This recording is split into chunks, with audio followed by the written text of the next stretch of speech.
Akkam jirtu dhaggeeffattootaa fi daawwattoota keenya kabajamoo. Nagaan keenya Oromummaa bakka jirtanitti sinaa qaqqabu arraata biyyoolessa Oromiyaarraa gaaffii fi deebii ajajaa olaanaa ABO Jaalmarroo Dirribaa Lammeessaa waliin taasisuuf qabannee dhiyaanneerra. Isin keessummeessuun kan isin waliin turu ani Daandii Elemooti. Ayyee Jaalmarroo baga nagaan dhuftan. Ayyee Jaaldaandii ati baga nagaan jiraatti akkami? Ayyee nagaadhamee gara gaaffilee keenyaatti ceena. Jaalmarroo yeroo hanga tokko miidiyaa irraa fagaatanii turtan. Kanaafis uummanni Oromoo bal'aan isin iyyaafachaa ture. Ka'umsumaaf akka ta'utti Jaalmarroonis ta'e WBO'n eessa turan? Maalirra turanis? Ayyee fayyaa ta'e jaala kiyyaa miidiyaa irraallee egaa yeroo dheeraa waan badee natti hin fakkaatu. Inni hojii waan kanaan na laallatu yoo jiraate miidiyaa irratti dhiyooman jira. Waraanni bilisummaa Oromoo anis egaa atis akkuma quba qabdu namoo akkuma quba qabu immoo dirree maqabsoo falmaa dhooftuu gaggeessuuma irra ture ammas sanumatti jira. Ayyee erga baatii bitootessaa bara 2022 as murni Impaayera Itoophiyaa bulchaa jiru karoora WBO balleessuu jedhuun waraana hedduminaan qabuu gara Oromiyaatti bobbaasee ture. WBO'nis aleellaa yeroo fudhatu dhaga'amaa ture. Ammoo WBO'n daran yeroo babal'atu argaa jirra. Iccitii kana maalii waraanni PP WBO adamsuu ba'an kan marsaa kanaa'oo eessa dhaqan? Ayyeegaa waraana bilisummaa Oromoo adamsuu naannoo inni qabatee jiru guutuu Oromiyaa keessaa dhabamsiisuu waan akkasii irra deddeebi'ee taasifamaa ture. Hundi keenya akkuma dirreerra waliin jirru atis anis waliin quba qabnu. Inni kun waraanni hundeen isaa uummata keessa ta'ee saba isaatiif falmuu abbaa biyyummaa gaafatu dudduubbeen isaa uummata ta'e yoomiyyuu baduu hin danda'u balleessuunis hin danda'amu. Maaliif jennaani hanga sabni gabrummaa jala jiru hanga roorroo hin jiru booris eessaanis roorroo sanaa fi gabrummaa sanaa fi deebbiin furmaataa hundeerraa guduunfaa argate hin dandeebinetti falmaan dhalooti darbuu danda'a, qabsaa'aan kufuu danda'a. Falmiin sun garuu dhaabbachuu hin danda'u. Namni jaallatee miti kan inni qawwee kaasee falmu. Namni jaallatee miti kan inni umurii isaa dargaggummaa, ijoollummaa haga ga'eessummaa tokkotti haga lubbuu wareegamuutti illee of kennee kan inni dirree qabsootti ba'u. Isa kana gaa abbootiin irree yeroo hedduu hin hubatanii akka salphaatti waraana isaaniin falmu salphumatti balleessinaan dhaadannoo keessumaa abbootii irree mootummoota Afrikaa keessa jiraniiti. Yeroo hedduu garuu abbootiin irree akkasii saba waliin akka wal lolaa jiran wal quba hin qaban. Mootummaan kamuu garuu saba lolee injifatee umuriin jiraatee seenaan baratee hin argine. Uummati akkasumas ilmaan isaa isa keessaa ba'anii falmaa haqaa qabsoo bilisummaa gaggeessani ni turaa ni bubbulaa yeroo dheeraa fudhachuu danda'a eelaa qabaachuu danda'a du'aa beela dheebuu dararama madaa'uu hidhamuu rakkoo hedduu maatiin faca'uu waan akkasii qabaachuu danda'a. Obsaan yoo obsanii taa'anii falmaa sana keessanitti fufan garuu yoomiyyuu qabsaan haqaa uummata isaa keessaa ba'ee fi uummanni isaa of keessatti isa qabate ni injifatu. Wanti Oromiyaa keessatti ta'aa jirus isuma kana. Mootummaan abbaa irree yeroorraa yerootti qabsoo bilisummaa Oromoon akka sabaatti gabrummaa jalatti kufee kaasee yeroo dheeraaf gaggeessaa ture sana qabsuu, dhabamsiisuu, balleessuu dhaadannoon akkasii yeroo hedduu ni jira.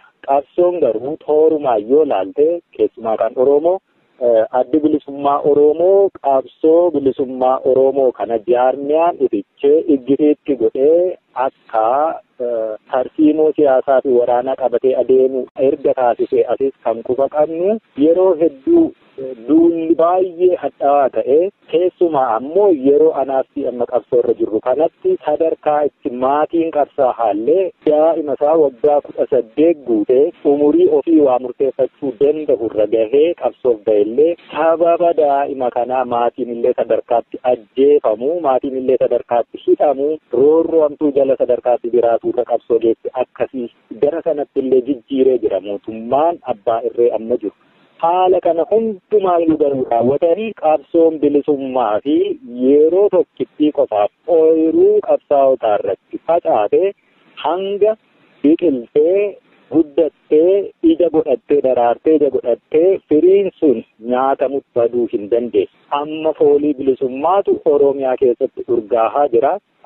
Egaa jalqabumaa waraanni bilisummaa Oromoo eessa turtan ka jettu sana jechuudha. Baduu hin danda'u. Mootummaan abbaa irree yoomuu isa kana ni beekaa. Garuu nama bishaan nyaate hoomacha qaqqabataa jedhan sanaaf yeroo irraa yerootti konkolaattota akkuma waliin argaa turre 100, 150, 200 ilmaan haadha hiyyeessaa jireenyi itti hadhaa'ee baratanii jiruu dhabuun rakkoon jaarraa 21ffaa sadarkaa har'a addunyaanii jireenyi jiruu namummaa sanarra darbee jireenya luxurious ta'e jiraachuutti yeroo fufametti haala akkasii keessatti Itoophiyaa keessatti keessumaayyuu saba bal'aa fi dachee guddaa qabu kana keessatti uummati Oromoo rakkoo inni keessa seene haala akkasii kanaan jiruun hin jiru jireenyi hin jiru.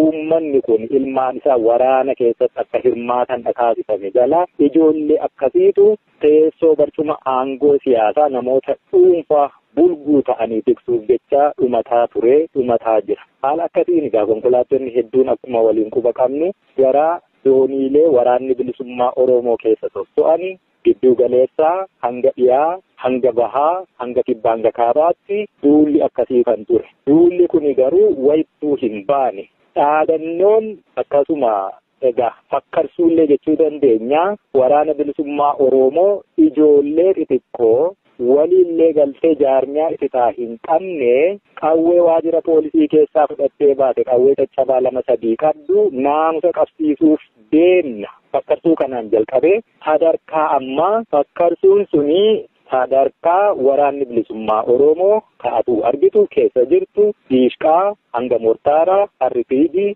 bireenota sadarkaa sanatti hidhatee meeshaalee kana Oromiyaa aangessuu Oromoo gadadoo jalaa baasuu Oromoo ollaa isaa jiran hundumaa waliin jaalatamee kabajamee safeeffatamee saba guddicha saboota garii waliin jiraachuu danda'u tolchuu irratti bobba'e waraanni bilisummaa Oromoo. Har'aa qabsoon ititee jaarmiyaan ititee gara galmataatti adeemaa jira. Kanaaf egaa sareen hanguma dutti gaalli tarree qabate irraa hin jal'atu numa deema. Wanti Oromiyaa keessatti duula yeroo adda addaa ta'aa ture nuuf hireedha ture. Hiree akkamiiti yoo jette meeshaa keenya tuffatamaa ture sanadha dugda diinaatti fe'amee nuu dhufaa ture ofidha gabbisne. Ofidha hidhachiisne diinarraa hiikanne. Yeroo hedduu duulli gurguddaan meeshaa gurguddaan nutti bobba'aa ture carraa akka ta'e gara sanattis akka jijjiiruu dandeenyutti waan quba qabnuuf daa'imni amma jirtu. Ilmaan Oromoo qabsoo bilisummaa Oromoo kana keessatti har'a qooda fudhataa jirtu sammuudha qabdi. Haleessoo ijoollee harka qullaa loltee gaara raastedha. Deebbiin harka qullaa lollee gaaffii Oromoo hundeen deebisuu didee gara meeshaa kaasuutti nu geesse sammuun harka qullaa lole suni achuma jira. Kalaqni sammuu sanaa, dizaayin gochuun sammuu sanaa achuma jira. Ijoollee akkasiitu dirree qabsoo jira waan ta'eef ijoolleen akkasii kuni waan akkasii duula gurguddaa itti dhufe gara carraatti jijjiirrachuun of hidhachiisa. Har'a Oromoon gara of hidhachiisu gara qawween biyya isaa keessaa bahaa turte akka biyya isaatti deebisee akka saba kamittuu saba kamiyyuu waliin wal qixa hiree isaa murteeffatee jiraachuu danda'utti dhanuu jijjiiree jira. Duulli yeroo hundumaa akkasitti nu bobba'amaa ture uummata keenya biraa yaaddoo guddaadha dhalaa ture. Nu biratti garuu carraa guddaa akka nu dhalu beekna akkasuma sanatti keessummeessaa turre kanaaf dandamannee sadarkaa kanarra jirraa siin jedha jaalati. Ayyee egaa yeroo ammaa impaarettiin aalamtuu keessa jirti jechuun ni danda'ama. Aalamma deebi'ee lolli TPLF fi Bilisiginnaa gidduutti ka'e kana akkamiin ilaaltu adeemsa karaa nagaan rakkoo keenya furanna jechaa turan sana hoo maal jechuu dandeenya? Kanumaan wal qabsiisaatii yeroo darbe namoonni karaa nagaan rakkoon TPLF fi Abiyyi gidduutti ni furama jechaa turan yeroo sana TPLF ammas oboo marraa lammeessoof gantee kanneen jedhantu ture. Haalli qabsoo Oromoo tumsi TPLF waliinii akkasumas haala qabatamaa impaarettii tumsa keessan keessaa namni dabalame yookaan qaamni dabalame jira qabee jira. Lolli kun dhiibbaa faayidaa inni qabsoo bilisummaa Oromoo irratti qabu yoo jiraates kanuma waliin qabaatii nu kaasa. Egaa impaayerri Itoophiyaa har'a haala hamtuu raafama hamtuu keessa jirti jette ati Impaayerri Itoophiyaa har'aa miti kaleessa miti yoomiyyuu nagaa waaraa qabaatteeti hin beektu. Namatu yeroo waa tokko naannoo tokkotti boba'ee arga malee ramaciini daaraa jala dibamee abbaan beekuu fi hubatu argaa turre waggoota hedduuf achuma ture. Impaayerri Itoophiyaa raafama hamaa keessaa jiraatteetu yeroo ta'e wayii tokko immoo akka bofaa biyyee arraabbee waan bayyanatti fakkaattee deebichi. Inni suni bayyanannaa sobaa.